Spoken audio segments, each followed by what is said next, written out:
Bismillahirrahmanirrahim. Alhamdulillah. Hamdan kathiran tayyiban mubarakan fih. Kama yuhibbu Rabbuna wa yardah. Allahumma salli ala Muhammad wa ala alihi wa ashabihi wa man tabi'ahum bi ihsanin ila yaumiddin. Allahumma alimna ma yanfa'una wanfa'na bima 'allamtana wa zidna ilman ya rabbal alamin. Rabbi shrah li sadri wa yassir li amri wa hlul 'uqdatam min lisani yafqahu qawli, amma ba'du.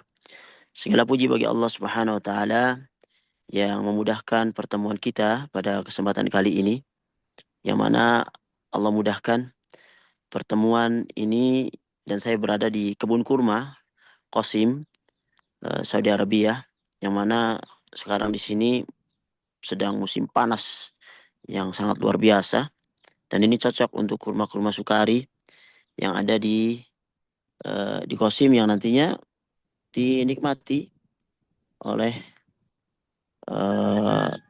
pecinta kurma. Baik para hadirin yang dirahmati oleh Allah Subhanahu wa taala, kita masih di pembahasan kitab Umdatul Ahkam, dan pada kesempatan kali ini kita akan masuk ke hadis yang ke-10 tentang keutamaan berwudu. Kelihatan layarnya? Kelihatan Ustaz. Oke, hadis An-Nu'aim, ya, dari Nu'aim Al-Mujri an Abi Hurairah radhiyallahu anhu an-nabiy sallallahu alaihi wasallam annahu qala inna ummati yud'auna yawmal qiyamati ghurran muhajjalin min atharil wudu' faman istata'a minkum an yutila ghurratahu falyaf'al. Ya, dari Nuaim Al-Mujmir dari Abu Hurairah, dari Nabi Shallallahu alaihi wasallam bersabda, sesungguhnya umatku itu akan dihadirkan pada hari kiamat dalam keadaan putih bercahaya.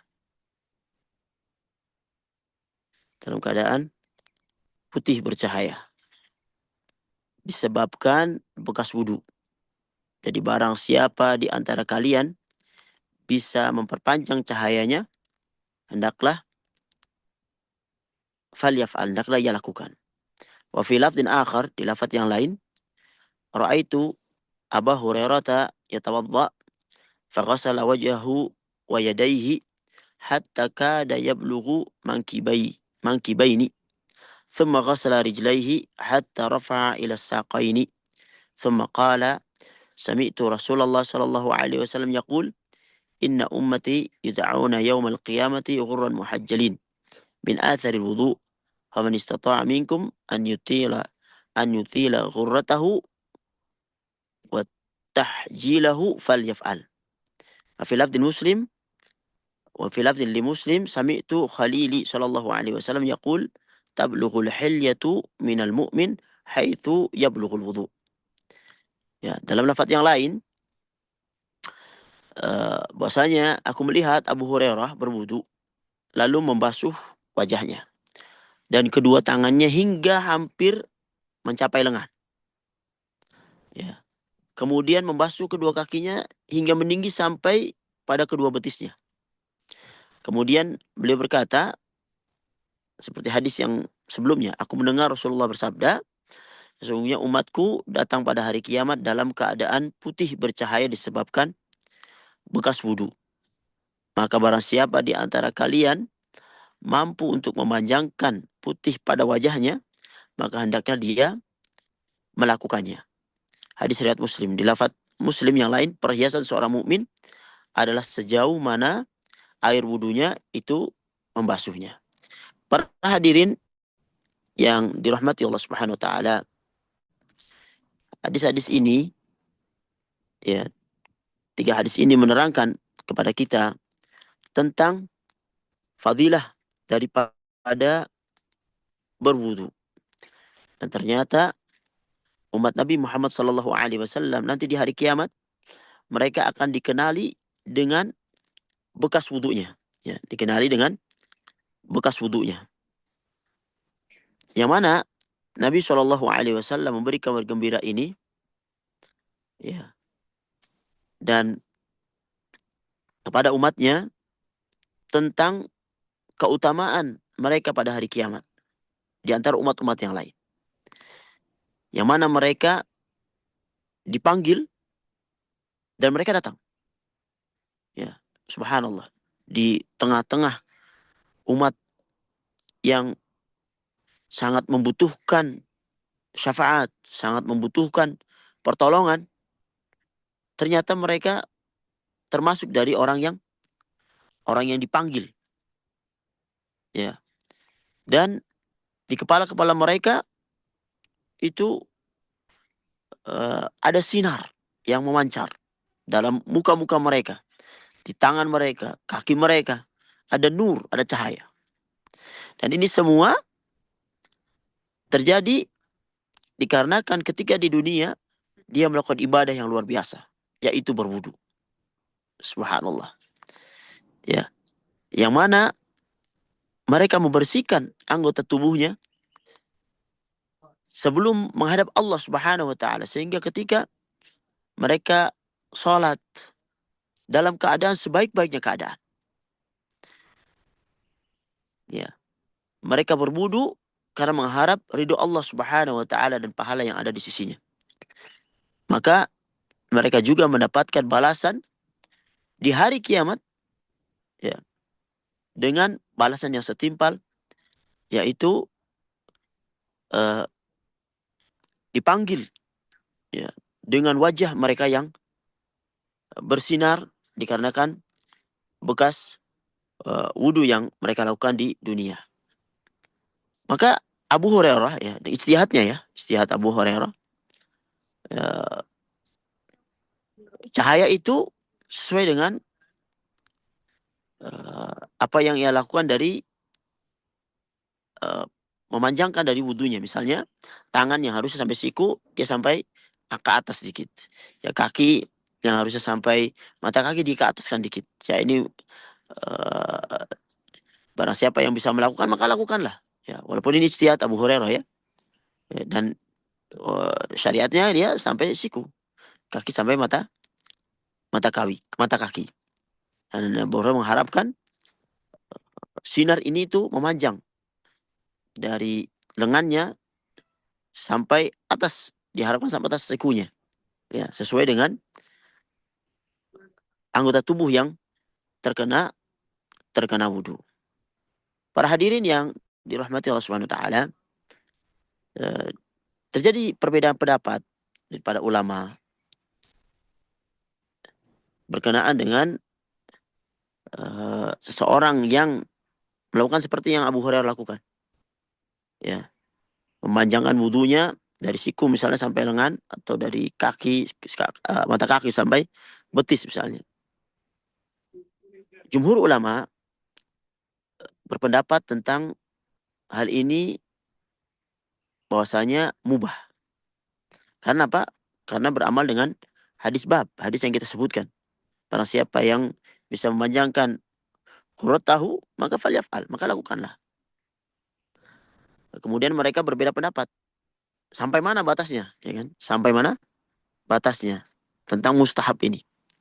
Imam Malik dan riwayat dari Ahmad eh, berpendapat adamul istihbab, tidak mustahab untuk mujawazah mahal fard. Jadi kalau sampai siku ya sampai siku, sampai mata kaki sampai mata kaki. Ya. Dan pendapat ini juga dipilih oleh Syekhul Islam Ibnu Taimiyah dan Ibnu Qayyim dan juga Syekh As-Sa'di. Mereka berpendapat, berdalil bahwasanya kelebihan daripada tempat yang wajib itu memerlukan dalil, ya. Dan ini adalah ibadah, ya. Ibadah yang memerlukan dalil. Sedangkan dalil yang ada di hadis di depan kita ini uh, alladzi ma'ana la yadullu 'alaiha, tidak menyebutkan tentang bolehnya atau mustahabnya melebihi batas fardu daripada anggota wudu. Ya, tetapi menunjukkan bahwasanya cahaya anggota wudu di hari kiamat, menunjukkan tentang itu, tentang apa yang dilakukan Abu Hurairah. Ya, ini pemahamannya Abu Hurairah dari hadis. Ya, tidak dijadikan pemahaman Abu Hurairah ini uh, bertentangan dengan apa, tidak jadikan pemahaman Abu Hurairah ini menjadi sesuatu yang membolehkan apa yang ada di dalam hadis. Dan disebutkan bahwasanya ini perbuatan Abu Hurairah dan bukan uh, perkataan Nabi Shallallahu Alaihi Wasallam. Bahkan perkataan yang mengatakan bahwasanya barang siapa yang bisa memanjangkan cahayanya maka lakukanlah. Ada yang mengatakan ini bukan perkataan Nabi tapi perkataan Abu Hurairah. Ya, kemudian pendapat yang lain, tidak ada daripada sahabat yang memahami hal ini sehingga mereka melebihi wudunya, melebihi makan tempat yang anggota yang difardukan.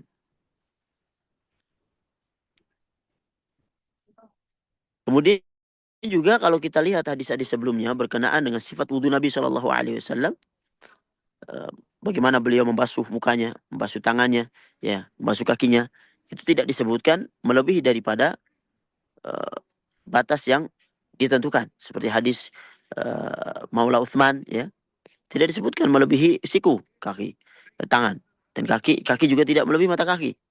Ya, ini menunjukkan bahwasanya perbuatan itu adalah tidak ghair mustahab, tidak mustahab. Para hadirin yang dirahmati Allah Subhanahu wa taala, ya, kita masuk ke hadis berkenaan bab dukhul khala. Bab yang menerangkan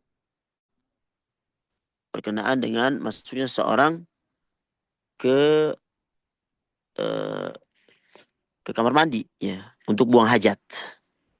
An Anas bin Malik radhiyallahu anhu, dari Anas bin Malik radhiyallahu anhu, anna Nabi sallallahu alaihi wasallam kana idza dakhala al-khala, bahwasanya Nabi ketika masuk ke dalam WC untuk buang hajat, beliau berdoa, Allahumma inni a'udzubika minal khubuthi wal khaba'ith. Ya Allah, aku berlindung, ya, kepadamu dari setan laki-laki dan setan perempuan. Hadis ini menerangkan kepada kita berkenaan dengan adab ketika seseorang akan memasuki WC.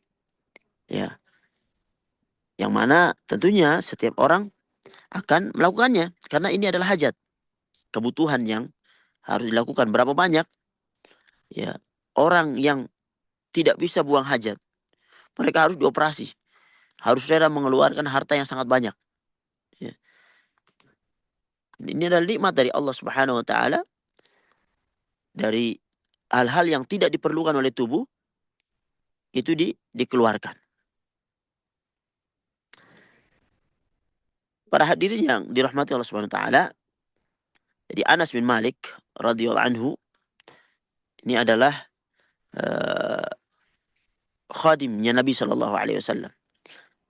Dia ada yang melayani Nabi Shallallahu alaihi wasallam karena memang ibunya itu seolah-olah mewakafkannya untuk menjadikan dia khadim, pembantunya Rasulullah Shallallahu alaihi wasallam.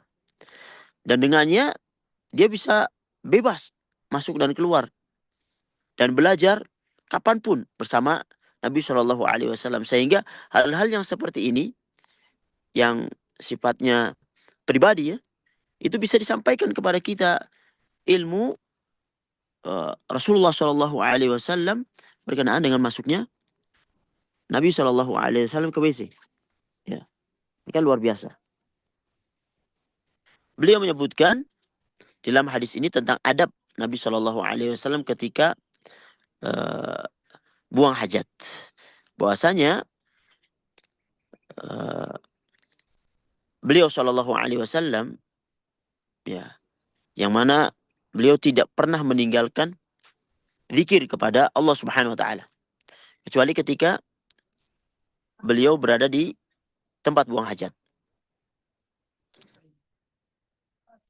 Dan Nabi SAW idza arada dukhul makan alladhi sayaqdi fi hajatahu, ketika masuk tempat yang beliau akan buang hajat di dalamnya, beliau berlindung kepada Allah Subhanahu wa taala dari kejahatan syaitan, ya, baik yang laki-laki maupun perempuan. Ya, setan ada laki-laki ada perempuan, ya. Untuk melindunginya dari uh, godaannya. Yang mana setan tidak pernah melepaskan manusia dimanapun mereka berada, menginginkan mereka jatuh kepada kemaksiatan kepada Allah Subhanahu wa taala.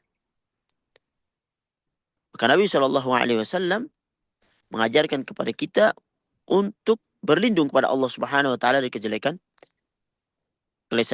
setan, dan mengambil kehati-hatian di dalam kita di tempat yang tidak boleh di sana, ya, kita berzikir, yaitu tempat buang buang hajat. Para hadirin yang dirahmati Allah Subhanahu wa taala, eh, ketika buang hajat mengucapkan doa ini, Allahumma inni a'udzubika minal khubuthi wal khaba'ith. Kemudian masuk, hadap yang lainnya, masuk ke WC dengan kaki kiri. Kemudian ketika keluar, keluar dengan kaki kanan.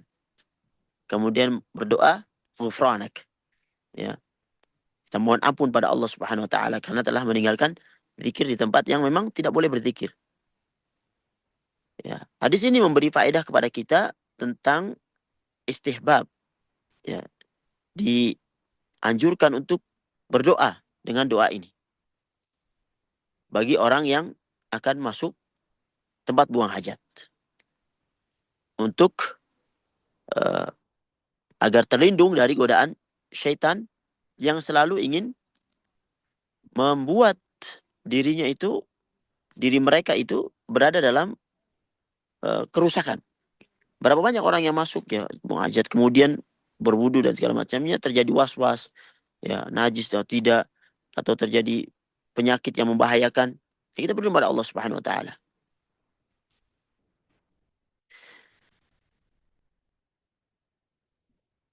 Ya. Kemudian juga di tempat buang hajat ini kita diwajibkan untuk berusaha uh, menjauhi, ya, hal-hal yang bersifat najis. Ya, tentunya setelah dibersihkan, ya, tempat keluarnya kotoran, uh, diharapkan taharus, ya, untuk berhati-hati supaya uh, kencing ataupun kotoran yang keluar itu tercuci dengan benar. Karena kalau kita lihat di hadis yang lain tentang orang yang disiksa di kuburnya, ya, ya, dan didengar oleh Nabi Shallallahu Alaihi Wasallam atas izin Allah Subhanahu Wa Taala, salah satunya adalah mereka tidak berhati-hati ketika buang hajat, terutama ketika buang air kecil. Ya, makanya Islam sampai sedetil ini memberikan hal-hal yang bisa menyelamatkan umat manusia dari hal-hal yang membahayakannya di akhirat nanti. Kemudian hadis selanjutnya berkenaan dengan uh, adab masuk WC. An Abi Ayyub Al-Ansari, dari Abu Ayyub Al-Ansari radhiyallahu anhu, qala Rasulullah sallallahu alaihi wasallam, Nabi sallallahu alaihi wasallam bersabda, "Idza ataitum al-gha'id fala tastaqbilu al-qiblah bi gha'itin wala baulin." Ya, apabila kalian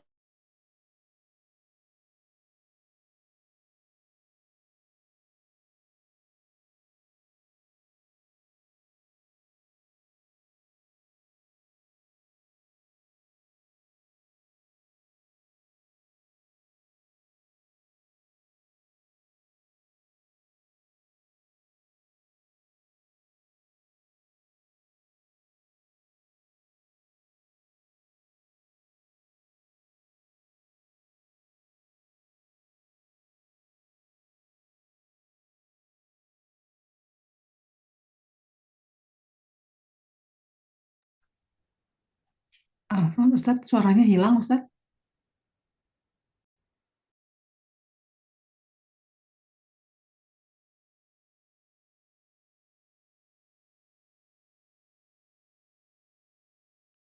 Sinyal kali itu tuh. Iya, kayaknya Ustadznya terlempar.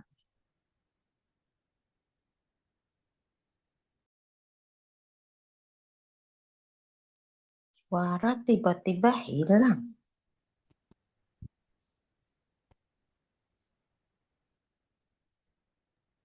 Kita tunggu aja, mungkin nanti masuk lagi Ustadz.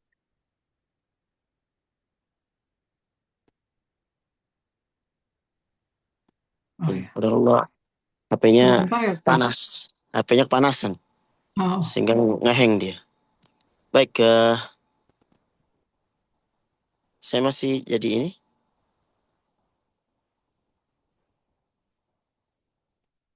Baik, HP-nya ngeheng tadi. Saya bagi layar dulu ya, biar bisa melihat.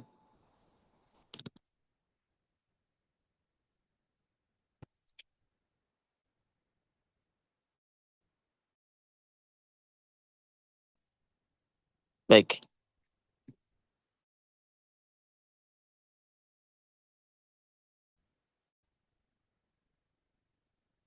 ya, kita masih hadis dari Ayub Al-Ansari radhiyallahu anhu. Dia berkata, qala Rasulullah sallallahu alaihi wasallam, "Idza ataitum al-ghaid." Apabila kalian mendatangi tempat buang hajat, fala tastaqbilu al-qiblah bi ghaitin wala bi baulin. Wala bi ghaitin fala tastaqbilu al-qiblah bi ghaitin wala baulin. Maka janganlah kalian menghadap kiblat saat buang air besar ataupun saat buang air air kecil. Wala tastadbiruha walakin syarriqu aw gharribu. Jangan pula kalian itu membelakanginya, tetapi menghadaplah ke timur ataupun ke barat. Qala Abu Ayyub, faqadimna Syam. Ya, Abu Ayyub berkata, saat kami mendatangi negeri Syam, ya, eh, yang sekarang Palestina, Urdun, ya, Yordan, ya, fawajadna marahidha qad buniyat nahwal nahwal Ka'bah. Fananharifu anha wa nastaghfirullah azza wajalla. Saat kami mendatangi negeri Syam, kami mendapati bahwasanya WC di sana itu dibangun menghadap kiblat. Lalu kami berpaling darinya dan meminta ampun kepada Allah Subhanahu wa taala. Hadis riwayat Bukhari Muslim. Para hadirin yang dirahmati Allah Subhanahu wa taala, hadis ini menjelaskan kepada kita berkenaan dengan adab adab ketika kita buang hajat. Bahwasanya Nabi Shallallahu alaihi wasallam memberikan kita petunjuk bagaimana kita menghadap ya di dalam buang hajat. Beliau menyebutkan jangan menghadap kiblat, yaitu Ka'bah al-Musyarrafah maksudnya. Dan juga jangan membelakanginya ketika buang hajat. Ini bagaimana ini? Nanti ada penjelasan insya Allah. Beliau menyebutkan jangan menghadap kiblat atau membelakanginya saat buang hajat. Karena Ka'bah al-Musyarrafah ini kiblatnya kita ketika sholat. Dan uh, arah yang uh, kita agungkan. Ya, hendaknya mereka ya apa namanya tidak apa namanya menghadap kiblat atau membelakanginya. Jadi rada apa namanya ke arah yang lain, ke arah yang lain. Baik ke barat ataupun ke timur. Kalau ke barat ke timur kan berarti ketika seorang itu ada di Madinah, Madinah Al-Munawwarah, maka Ka'bah itu kan di bawah, di sebelah selatan ya. Dia karena Madinah itu utaranya Mekah. Itu ketika di Madinah ya. Tapi kalau kita ketika Bapak Ibu sekalian yang ada di Indonesia, berarti kan kiblatnya ke arah mana itu? Ke arah barat ya. barat. Karena kita di sebelah timur ya. Kita sebelah timurnya Mekah. Jadi jangan menghadap ke barat ketika buang hajat ataupun membelakanginya atau menghadap ke timur. Jadi menghadap ke utara ataupun ke selatan. Ya, teks hadis ini. Dan para sahabat radhiyallahu anhum adalah orang-orang yang cepat menjalankan apa yang Nabi Shallallahu Alaihi Wasallam perintahkan. Ya subhanallah.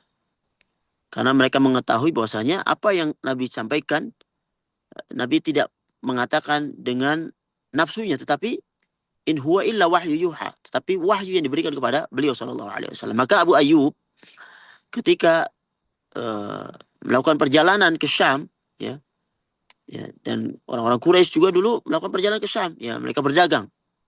Ya, kalau dari Mekah melewati Madinah kemudian menuju ke arah Masjidil Aqsa, ke arah utara. Ya, ketika mendapati di Syam, ternyata orang-orang membangun marahid, ya, tempat buang hajat, WC, ya, itu ternyata menghadap Ka'bah. Ya. Nah, ini bagaimana ini? Ya, makanya sementara buang hajat harus buang hajat, gitu kan? Akhirnya beliau radhiyallahu anhu, ya, ada mencengkan sedikit, ya, ataupun kalau terpaksa buang hajat menghadap kiblat, tapi dengan setelahnya beristighfar kepada Allah Subhanahu Wa Taala karena merasa sudah menyelisih perkataan Nabi Shallallahu Alaihi Wasallam. Subhanallah. Inilah para sahabat, pantas mereka menjadi orang-orang yang dipilih untuk menemani Nabinya Shallallahu Alaihi Wasallam. Di hadis ini kita bisa mengambil beberapa faedah bahwasanya ada larangan untuk menghadap kiblat ataupun membelakanginya ketika membuang hajat. Tentunya nanti ada penjelasan di sini. Ya, pada hadis setelahnya. Ya, ketika ini dilakukan di fadha, ya, di tempat yang tidak dibangun tidak berdinding, ya. Misalnya di padang pasir, ya. Ya. Ya, yang tidak dibangun seperti WC seperti sekarang ini. Kemudian perintah untuk inhirab, ya. Ya, tidak, kalau misalnya harus ke kiblat tapi ada digeserkan gitu. Digeser supaya tidak pas kiblat.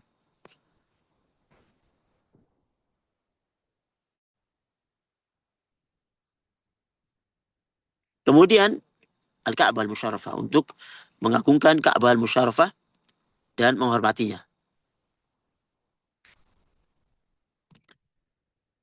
Kemudian maksud dari istighfarnya Abu Ayyub di sini, ketika dia di buang hajat, otomatis kan nggak boleh istighfar. Jadi istighfar di dalam hatinya, ya, tidak diucapkan dengan lisannya, karena beristighfar saat buang hajat kan tidak diperkenankan. Ya, hal ini akan menjadi jelas ketika kita masuk ke hadis yang setelahnya. Ya, sebuah hadis yang selanjutnya, an Abdullah bin Umar bin Khattab radhiyallahu anhuma qala, ya,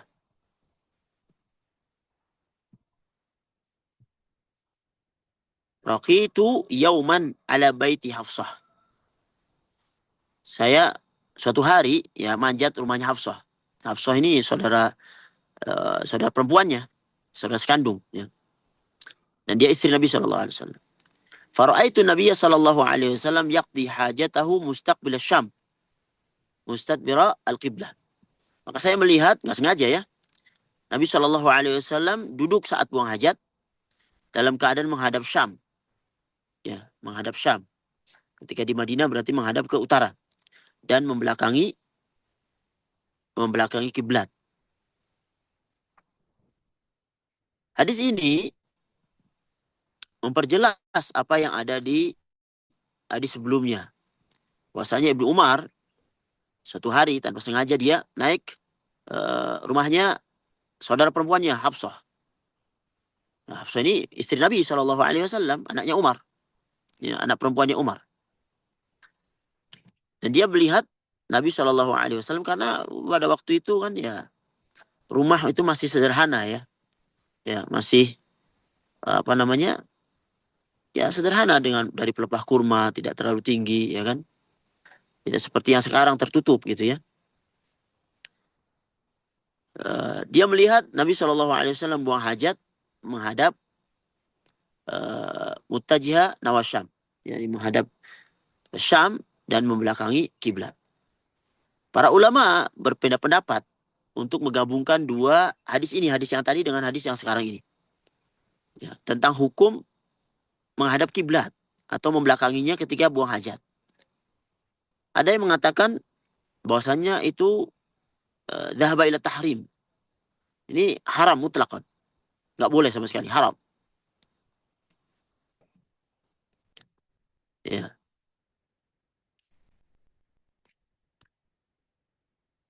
Ini pendapat ini diambil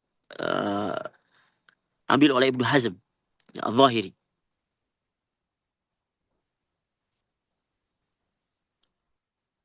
Dan disebutkan oleh Syekh, wa huwa ikhtiyar Syekhul Islam Ibnu Taimiyah wa Ibnu Qayyim. Dan ini adalah pendapat yang dipilih oleh Ibnu Taimiyah dan Ibnu Qayyim, ya, dalam kitabnya Zadul Ma'ad. Dan mereka berdalil dengan hadis yang sahih yang berkenaan dengan mutlaknya larangan terhadap hal itu. Hadis yang sekarang kita sebutkan ini.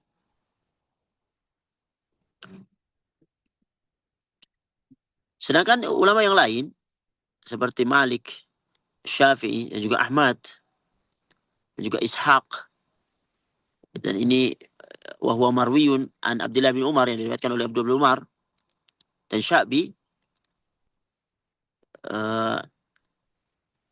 mengatakan, nah ini pendapat yang ketiga ya. Ada pendapat yang kedua, yang pendapat yang pertama kan mengatakan haram mutlakon, mutlak haram, nggak boleh. Pendapat yang kedua boleh mutlak, ya.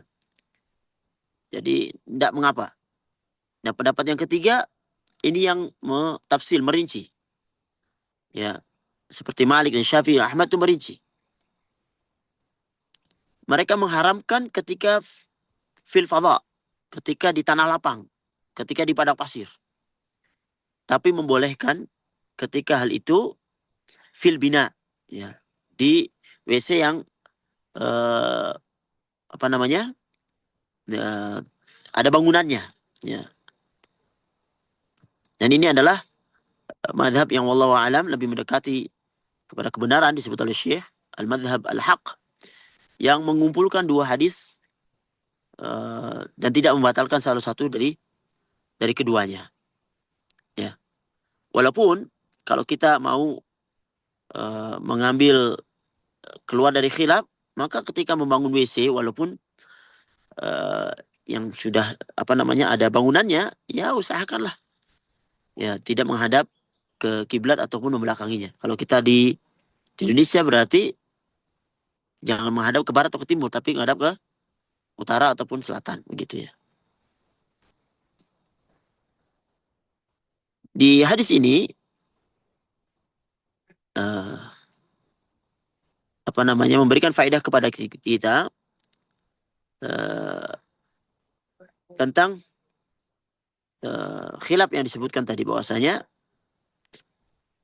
ketika kita di fadha, yang sekarang mungkin agak ini ya, sudah tidak seperti dulu ya. Kalau dulu kan ya orang-orang buang hajat itu ya mereka belum punya WC masing-masing kan. Nah, ini berlaku ini, ya. Dulu bahkan mohon maaf, dulu waktu kita kecil ya, kita kalau buang hajat itu ke sungai, ya, sungai. Ada yang mungkin kalau di padang pasir, mereka ke padang pasir gitu ya. Ya. Kalau sekarang alhamdulillah sudah ada bangunannya, walaupun untuk keluar khilaf ya jangan dibangun lurus kepada arah kiblat, ya, dibelokkanlah sedikit gitu ya. Ataupun kalau mau keluar lagi ya sudah hadap ke utara atau selatan kalau di Indonesia. Kalau di Arab Saudi, ya, ketika misal di Madinah ya ke barat ataupun ke timur. Para hadirin yang dirahmati Allah Subhanahu wa taala, masih bab berkenaan dengan adab buang hajat. Insyaallah sisa-sisanya insyaallah kita akan lanjutkan pada pertemuan yang akan datang. Baik, ini yang bisa saya sampaikan pada kesempatan kali ini. Selanjutnya kita buka forum untuk tanya jawab. Hadza wa sallallahu Muhammad wa ala alihi washabihi ajma'in.